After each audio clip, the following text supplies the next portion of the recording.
এবার অবৈধ ভারতীয়দের ফেরত পাঠাচ্ছে যুক্তরাজ্য। যুক্তরাষ্ট্র থেকে সম্প্রতি পায়ে শেকল পরিয়ে শতাধিক অবৈধ ভারতীয় অভিবাসীকে ফেরানো হয়েছে। এবার সেই পদক্ষেপ নিয়েছে যুক্তরাজ্য। অবৈধ অভিবাসী ধরতে তারা বিভিন্ন ভারতীয় রেস্তোরাঁ, কার ওয়াশের দোকান, নেল পার্লারের অভিযান চালাচ্ছে। বিস্তারিত থাকছে প্রতিবেদনে। এবার অবৈধ ভারতীয়দের ফেরত পাঠাচ্ছে যুক্তরাজ্য। যুক্তরাষ্ট্র থেকে সম্প্রতি পায়ে শেকল পরিয়ে শতাধিক অবৈধ ভারতীয় অভিবাসীকে ফেরত পাঠানো হয়েছে। এবার সেই পদক্ষেপ নিয়েছে যুক্তরাজ্য। অবৈধ অভিবাসী ধরতে তারা বিভিন্ন ভারতীয় রেস্তোরাঁ, কার ওয়াশের দোকান, নেল পার্লারে অভিযান চালাচ্ছে। ব্রিটিশ স্বরাষ্ট্রমন্ত্রী ইউভেট কুপারের অফিসের পক্ষ থেকে জানানো হয়েছে, উত্তর ইংল্যান্ডের হাম্বারসাইড এলাকার একটি ভারতীয় রেস্তোরাঁ থেকেই 7 অবৈধ অভিবাসীকে ধরা হয়েছে। জানুয়ারি মাস জুড়ে 828টি জায়গায় অভিযান চালানো হয়েছে। চার্টার ফ্লাইটে করে অবৈধ অভিবাসীদের তাদের দেশে ফেরত পাঠানোর প্রক্রিয়া শুরু হয়েছে।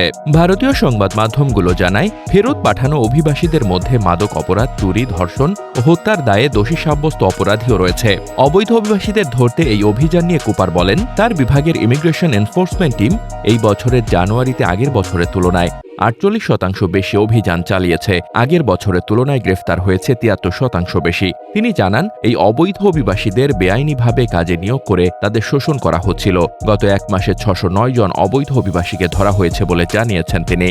ভারতীয় সংবাদ মাধ্যম এনডিটিভির এক প্রতিবেদনে বলা হয়, বৈধ পরিচয়পত্রহীন শ্রমিকদের নিয়োগ করার জন্য বিভিন্ন সংস্থাকে 1090টি নোটিশ পাঠিয়েছে ব্রিটিশ সরকার। এসব ক্ষেত্রে নিয়োগদাতা দোষী সাব্যস্ত হলে প্রতি অবৈধ অভিবাসী শ্রমিকের জন্য 60,000 পাউন্ড পর্যন্ত জরিমানার মুখোমুখি হতে পারেন তারা।